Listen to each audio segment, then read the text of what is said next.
Datang tuh tukang ke rumah, itu rumah, minta pendapat, nanya, ini saya kan tukang di situ di rumah Gus Dur. Tiba-tiba ini semua tidak bisa mengeluarkan satu lemari yang hanya kecil saja di kamar Gus Dur. Emang gara-gara kenapa? Kan saya bilang gitu.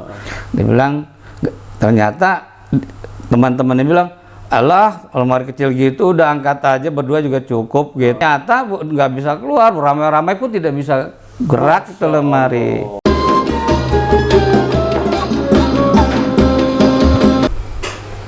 Assalamualaikum warahmatullahi wabarakatuh. Waalaikumsalam warahmatullahi wabarakatuh. Pemirsa pada Suka TV, politik dan klinik memang tidak jauh relevansinya berkelindan. Nah, ini seringkali ya, ada istilah politik, kemudian juga klinik, walaupun memang tidak selalu ini berhubungan, tetapi memang di masyarakat Nusantara itu seringkali itu ada relevansinya. Kadang-kadang seseorang memiliki mendapatkan sebuah alamat dan lain sebagainya, ramalan dan sebagainya. Nah, saya sekarang dengan Babeh Lukman, salah satu supranaturalis Indonesia yang terkemuka lah ya. Beliau juga cukup dekat dengan Gus Dur, ya, karena rumahnya dulu itu beliau juga di belakangnya Gus Dur. Saya begini, Be. Dulu itu saya sempat baca itu di salah satu koran, namanya koran Suara Karya, bahwa Anda itu diwawancarai oleh wartawan bahwa Gus Dur akan menjadi presiden. Padahal gitu ya, secara politik itu tidak memungkinkan Gus Dur. Nah, belum punya partai dan lain sebagainya, gitu ya. Itu bagaimana ceritanya? Sedikit saja bisa. Jadi begini, awalnya kalau sosok Gus Dur itu kalau orang zaman sekarang ngefan banget gitu kan, saya sangat mencintai sekali seorang Gus Dur tersebut. Karena dulu sebelum dia juga bikin partai, saya sudah menganggap, jiwa saya itu menganggap bahwa Gus Dur itu udah waliullah. Gitu. Sampai seperti itunya.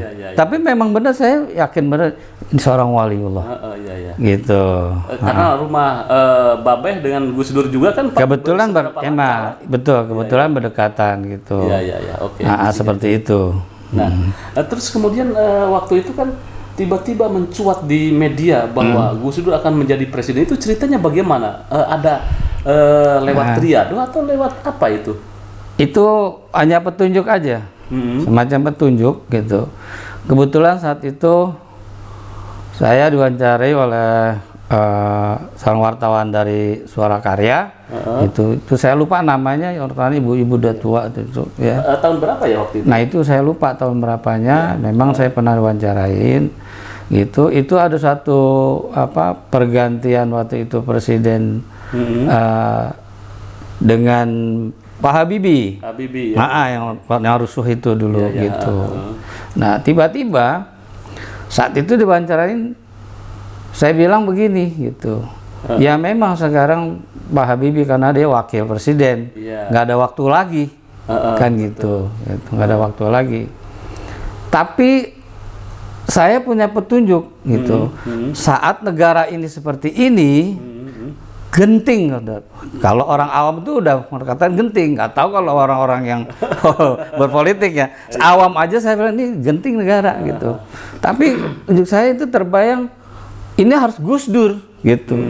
Harus Gus Dur. Kedua, petunjuk itu ya seperti bisikan lah istilahnya. Nanti saya bikin sensasi lagi takutnya.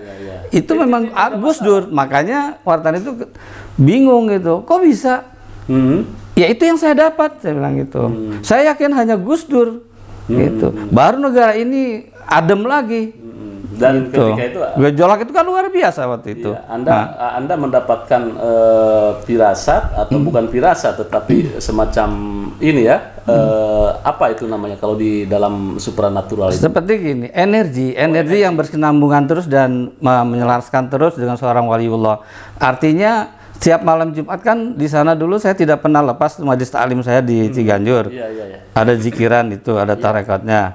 Nah itu selalu tidak lepas Fatihah untuk Gus Dur, walaupun waktu itu Gus Dur masih hidup gitu. Iya. Nah itu nggak lepas, setiap itu pasti ada Fatihah untuk Gus Dur. Nah itu ada keselarasan gitu. Jadi Gus Dur akan menjadi presiden dan itu heboh waktu itu karena presiden itu Gus Dur itu dari sisi apa manapun itu yang dipandang tidak mungkin jadi presiden. Benar. Nah, Betul. jadi dianggap Anda itu halu waktu itu ya. Mungkin. Mungkin. Tapi nyatanya bahwa Gus Dur itu menjadi presiden. Nah itu dia gitu. Cuma saat dia jadi Gus Dur jadi presiden, kenapa saya nggak diwawancarain lagi ya? Gitu. Tapi kan ya itulah takutnya jadi sensasi kan gitu. Karena ditanya seperti itu saat itu sangat lagi genting gitu. Ya saya yakin hanya Gus Dur yang bisa gitu. Ya. Setelah jadi presiden itu, Anda sempat ketemu juga dengan Gus Dur?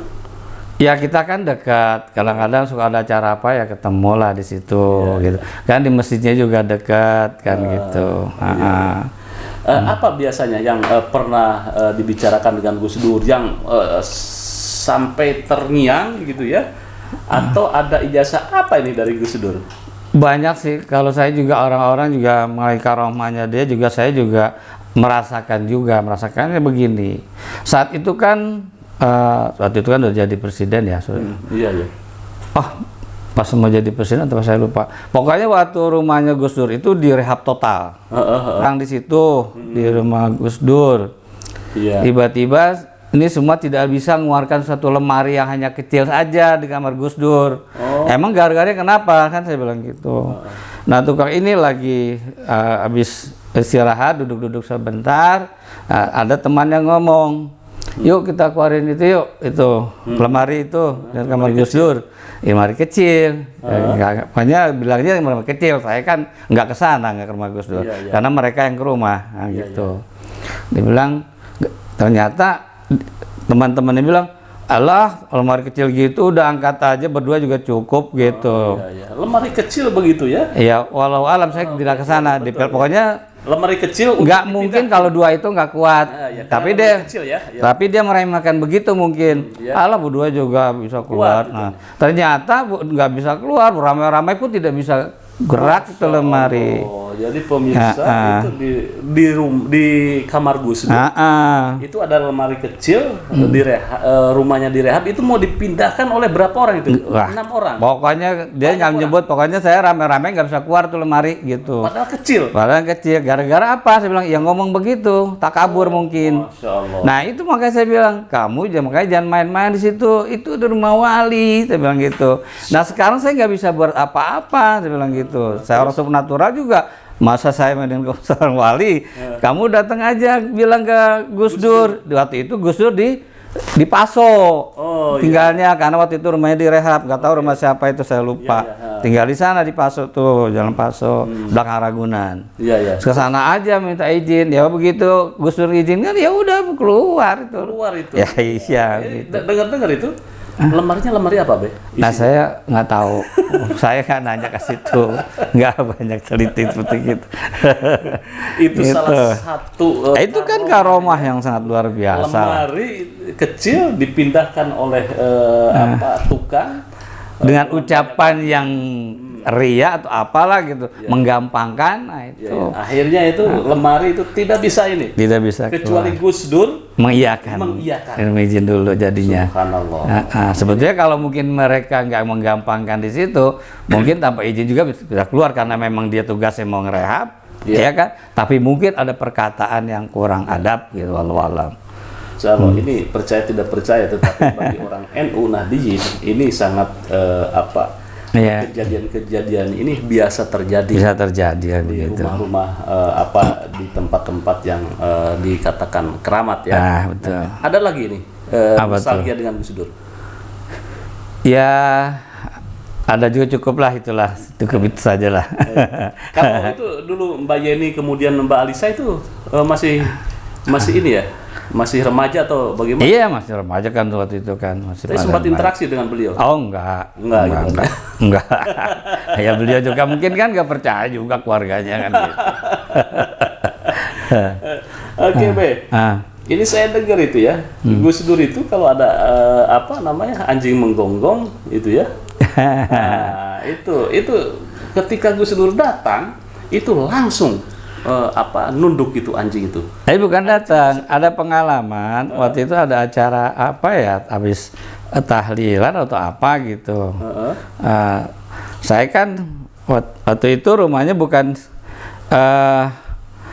tahlilan sebelah mana saya lupa. Pokoknya saya tuh bareng sama Gus Dur ke kanan, saya lurus kan gitu. Iya. Nah saat itu ada anjing gonggong tuh sebelum Gus Dur ngelewatin. Pokoknya gonggong terus gitu. Nah pas beliau lewat tuh, pas sudah dekat lurusan Gus Dur, kertek anjing. Enggak gonggong lagi sama sekali. Anjing itu galak. Langsung kertek. Langsung nunduk. Gitu. Ceritanya bagaimana nih? Kok bisa begitu? Ya Allah. Ya namanya kan saya bilang, karomahnya orang wali kan banyak kan gitu. Ada aja yang terjadi. Tapi sempat Gus Dur. Gus coba deh gitu. Itu rahasia. Tapi saya yakin Babe pasti dikasih. Itu rahasia. Saya yakin Babe itu dikasih jasanya untuk menundukkan anjing galak. Oke, Be.